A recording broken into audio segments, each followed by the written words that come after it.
आपका हमारे channel Lakshmi chemistry classes में, जहां पर हम बनाते हैं केमिस्ट्री को simple, interesting and exam focus. तो आज की वीडियो में हम पढ़ेंगे जो भी हमने इसके पहले की वीडियो में सॉल्व किया है इंडेक्स क्वेश्चंस, उसी को आगे बढ़ाते हुए हम क्या करेंगे, क्वेश्चन नंबर 13 से स्टार्ट करेंगे इस वीडियो में क्वेश्चन को सॉल्व करना। तो चलिए स्टार्ट करते हैं बिना किसी देरी के। अगर आपको ये वीडियो पसंद आए तो प्लीज हमारे चैनल को लाइक एंड शेयर, सब्सक्राइब करना ना भूलें। तो चलिए लेट्स गेट स्टार्टेड। तो सबसे पहले पहला क्वेश्चन है, why does a desert cooler cool better on hot dry day. आप इस क्वेश्चन का क्या मतलब है, कह रहा है, ये क्वेश्चन पूछ रहा है कि गर्मियों के समय में रेगिस्तान में ठंडी हवाएं क्यों बहती हैं या कैसे बहती हैं। क्या रीजन है कि गर्मियों के समय में रेगिस्तानों में ठंडी हवाएं बहती हैं।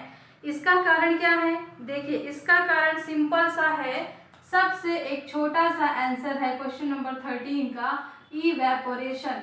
इवेपोरेशन क्या कारण है बच्चों, इवेपोरेशन।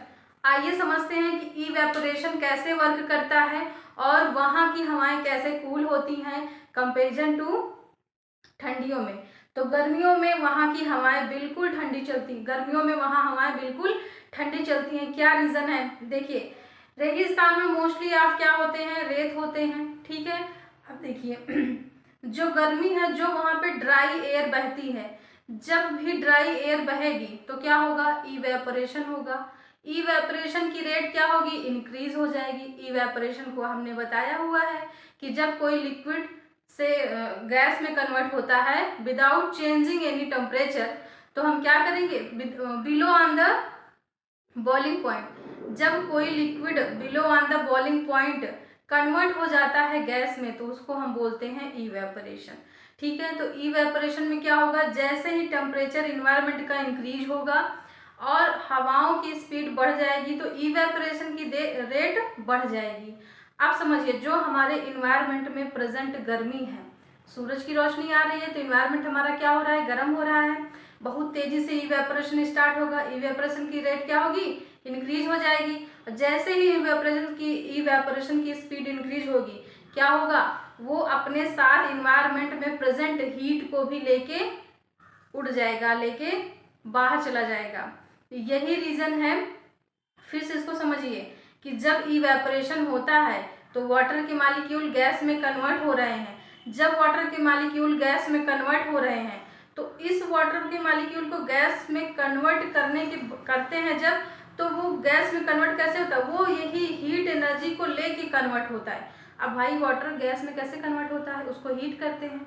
तो इन्वायरमेंट में प्रेजेंट जो भी हीट है उसको वो एब्जॉर्ब करेगा, हीट को क्या करेगा, एब्जॉर्ब करेगा। जब हीट को एब्जॉर्ब कर लेगा तो ऑटोमेटिक इन्वायरमेंट क्या होगा, कूल हो जाएगा। तो हवाएं जो हो जाएंगी वो क्या होंगी, ठंडी हो जाएंगी। तो आप क्या होगा, लिक्विड कन्वर्ट हो रहा है वेपर में, और वेपर का जो वेपराइजेशन रेट है वो इंक्रीज होगा। जितना ज़्यादा वेपराइजेशन होगा उतना ही क्या होगा, आपकी कूलिंग का प्रोसेस उतना ज़्यादा होगा। तो जितना ज़्यादा इवेपोरेशन उतना ज़्यादा कूलिंग प्रोसेस, ठीक है। तो यही रीज़न है कि रेगिस्तानों में गर्मियों के मौसम में ठंडी हवाएं बहती हैं, क्योंकि वहाँ पे उस टाइम पे रेट ऑफ इवेपोरेशन इंक्रीज हो जाता है, ठीक है। ये क्वेश्चन क्लियर हुआ। तो ये क्वेश्चन क्या है, कह रहे हैं इसका आंसर क्या होगा, आंसर होगा evaporation increase the rate of evaporation, rate of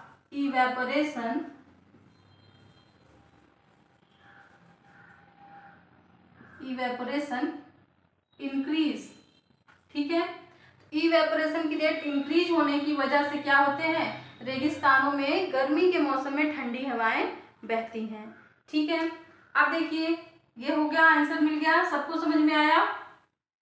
आप लोग कमेंट में बोल दिया करें यस और नो, ओके।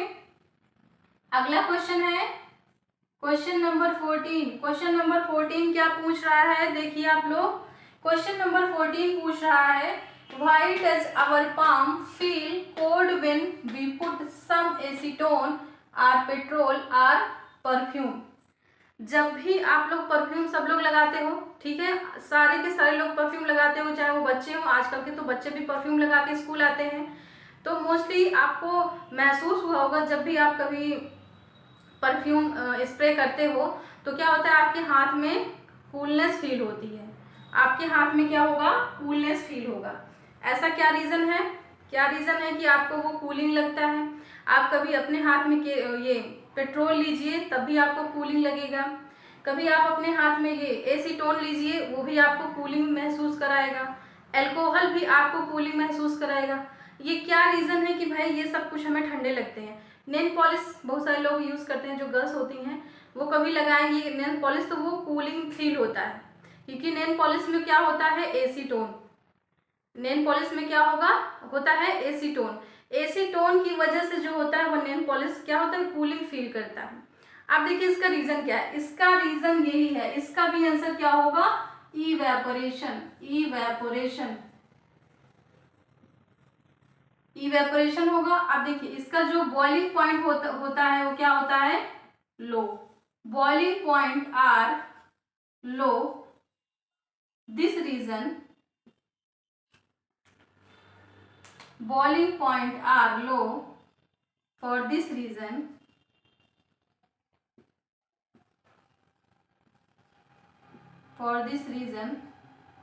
evaporation process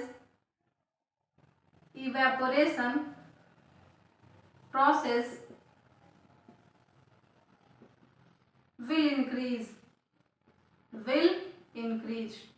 देखिए जो हमारा एसीटोन होता है, पेट्रोल होता है, परफ्यूम होता है, अगर इन सबको हम गर्म करते हैं, हीट करते हैं तो बहुत कम एनर्जी देने पर, बहुत कम हीट देते हैं तभी तुरंत ये किस में बदल जाता है, लिक्विड से गैस में बदल जाता है। मतलब ये बहुत ही लो टेम्परेचर से गैस अपने आप को लिक्विड से गैस में कन्वर्ट कर लेता है। इसका मतलब इसका बॉइलिंग पॉइंट बहुत कम है। जिसका बॉइलिंग पॉइंट कम होगा उसका इवेपोरेशन का जो रेट है वो बहुत हाई होगा। यही रीजन है कि जो आपका ये परफ्यूम वगैरह आपको कूल लगता है। अब देखिए इसका कूलिंग का मतलब समझिए। अभी तो यही समझा कि भाई बॉइलिंग पॉइंट कम है तो इवेपोरेशन बढ़ जाएगा। इवेपोरेशन बढ़ जाएगा तो हमें ठंडा कैसे लगेगा, इवेपोरेशन कैसे कॉज कर रहा है ठंडा, कूलिंग। देखिए इसका मतलब ये है कि जब हमने अपने हाथ पे क्या लिया, मान लीजिए हमने पेट्रोल ले लिया, अब क्या है क्योंकि अब ये इसकी बॉइलिंग पॉइंट क्या है, बहुत कम है, वो हमारे हाथ की जो गर्मी है उस उतने में ही ये क्या होगा, वेपराइजेशन करना शुरू कर देगा। हमारी हाथ में जो प्रेजेंट हीट या एनर्जी है, हमारी हाथ के एनर्जी से ये हाथ की एनर्जी को लेकर ये क्या करेगा, अपने आप को लिक्विड से गैस फॉर्म में कन्वर्ट कर लेगा। अब जैसे ही हमारे हाथ की एनर्जी को इसने एब्जॉर्ब किया, क्योंकि हमारा हाथ थोड़ा सा वार्म होता है, सबको पता है कि जब तक इंसान जीवित है उसकी बॉडी थोड़ा सा वार्म होती है, जिस दिन वो डेड हो जाएगा बॉडी कंप्लीटली ठंडी हो जाती है। तो हमारी बॉडी की कुछ हीट एनर्जी को वो एब्जॉर्ब करेगा और तुरंत लिक्विड से किस में कन्वर्ट हो जाएगा, वेपर में।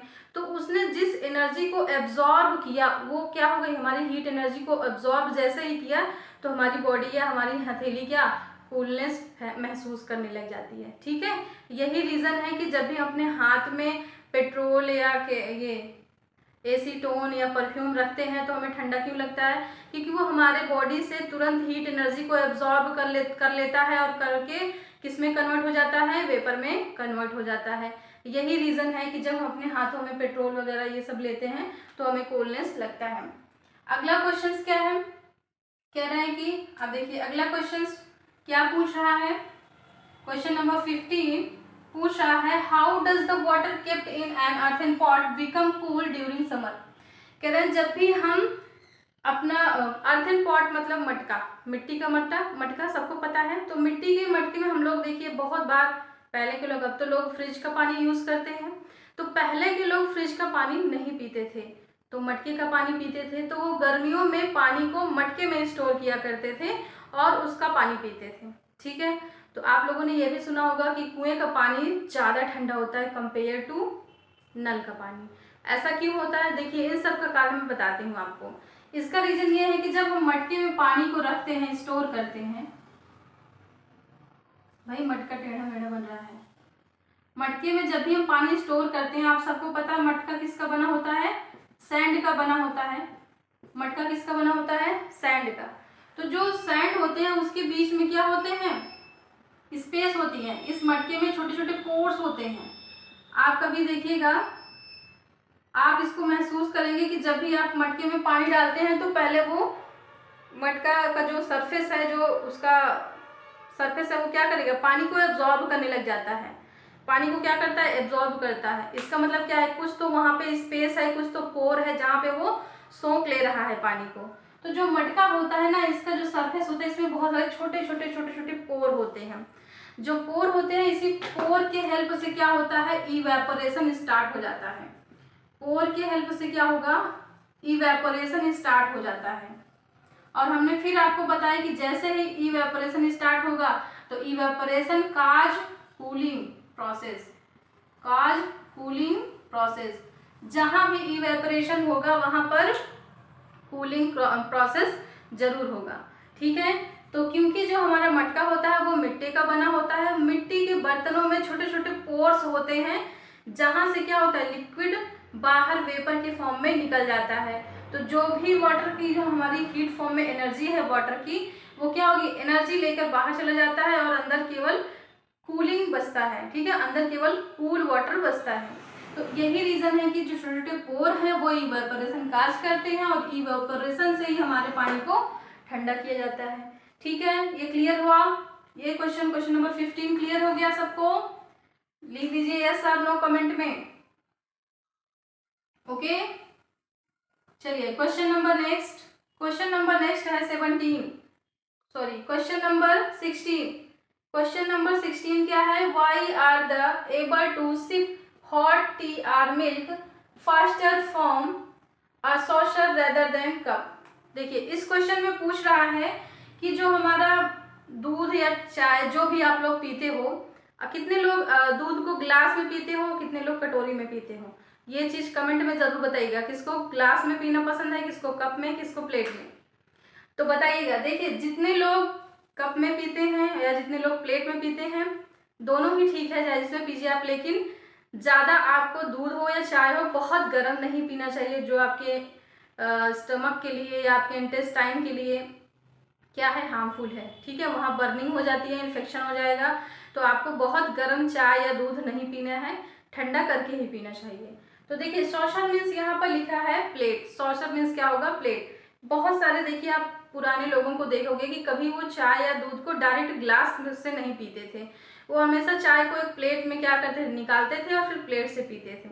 ऐसा क्यों करते थे, ऐसा इसलिए करते थे, कह रहे हैं कि जो हमारा why are we able to sip, हम लोग आसानी से प्लेट में जल्दी पी लेते हैं। प्लेट से चाय या दूध पीना है तो हम बहुत जल्दी पी लेंगे कंपेयर टू ग्लास या कप से।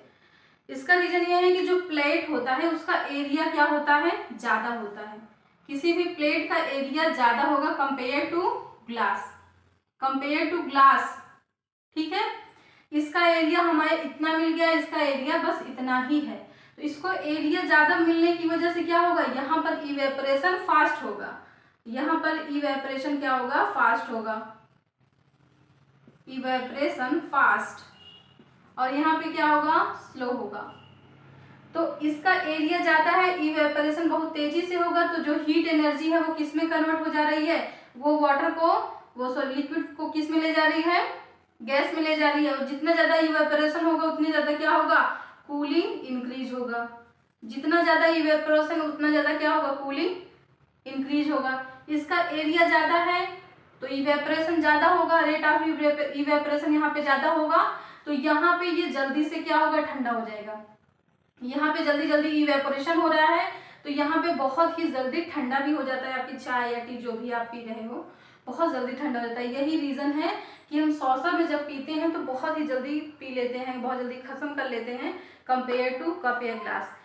कप में या ग्लास में आप पियोगे तो काफ़ी टाइम लगेगा पीने में, क्योंकि वो जल्दी से ठंडा नहीं होता है, क्योंकि उसका एरिया कम है तो इवेपोरेशन बहुत स्लोली होगा। जब इवेपोरेशन बहुत धीरे होगा तो ठंडा भी बहुत देरी में होगा। यही रीज़न है कि हम प्लेट में, तो क्या कह सकते हैं इसका आंसर क्या होगा, rate of evaporation is more than, rate of evaporation is more in a saucer than cup. इसका आंसर यही होगा। ठीक है, अगला क्वेश्चन नंबर 17 है, जो लास्ट क्वेश्चन है इस चैप्टर का। What type of clothes should be wear in a summer. गर्मियों के समय में कैसे कपड़े पहनने चाहिए। आप लोग देखिए बहुत बार सुने होंगे ना कि गर्मियों के समय में हमको ब्लैक कपड़े नहीं पहनने चाहिए, तो कैसे पहनने चाहिए, व्हाइट कपड़े पहनने चाहिए। वाइट कपड़ों में जो सन की रेज आती है उसका एब्जॉर्प्शन कम होता है, जिससे हमारी बॉडी को कम हीट महसूस होती है, कम इफेक्ट होता है, ठीक है। और ठंडियों के समय में हमें पहनना चाहिए कॉटन क्लॉथ पहनना चाहिए। ठंडियों के समय में हमें कॉटन क्लॉथ पहनना चाहिए। ऐसा क्यों? इसका रीजन क्या है? इसका रीजन ये है कि जो कॉटन क्लॉथ होता है उसमें क्या होता है, उसमें भी क्या होता है, इवेपोरेशन का रेट जो होता है बहुत ज़्यादा होता है, बहुत जल्दी ही एब्जॉर्ब होगा। जैसे ही गर्मी आएगी वो क्या करेगा हमारी बॉडी में जो प्रेजेंट है वाटर के फॉर्म में, हमारी बॉडी में 70% वाटर होता है, सबको पता है। तो जैसे ही हमारा बॉडी से वो पसीना होगा, स्वेट होगा, हमारे कपड़े में एब्जॉर्ब हो जाएगा स्वेट, और जैसे ही एब्जॉर्ब होगा हमारे कपड़े से इवेपोरेशन होना शुरू हो जाएगा। और जब कपड़े से इवेपोरेशन होगा तो क्या होगा, इवेपोरेशन जैसे बढ़ेगा तो कूलिंग क्या होगा, बढ़ जाएगा। तो यही रीजन है कि हम लोग गर्मियों में क्या करते हैं, कॉटन क्लॉथ लेते हैं। कॉटन क्लॉथ में क्या होगा, जब भी आपको पसीना होगा तो आपके कपड़े में वो क्या होगा, सोख हो जाएगा। आपका जो स्वेट होगा वो कपड़े में सोख लेगा। कपड़े में जब सोख लेगा तो क्या होगा, फिर हमारे कपड़े का जो हमने पहना हुआ है उसका जब इवेपोरेशन होगा तो क्या होगा, बहुत तेजी से होगा और वो हमारे